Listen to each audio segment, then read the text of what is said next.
On me pose souvent la question de savoir la différence entre la théine et la caféine.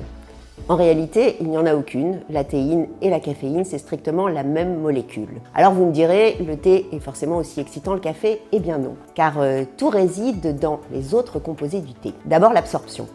La théine, elle va se distiller progressivement dans le sang parce qu'elle est absorbée par les tanins qui sont dans le thé et qui vont en fait réduire son effet et permettre vraiment qu'elle agisse un peu comme le ferait un sucre lent. Alors que la caféine va directement dans le sang pour créer cet effet booster excitant.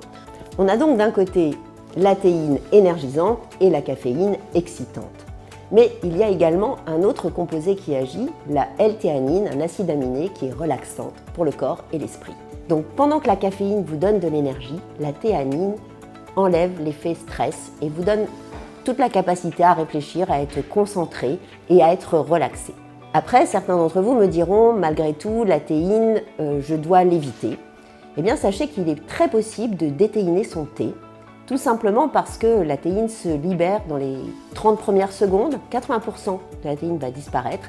Donc vous pouvez faire une première infusion, jeter la première eau et recommencer l'opération avec les instructions qui sont données sur l'étiquette et vous pourrez à ce moment-là avoir un thé déthéiné.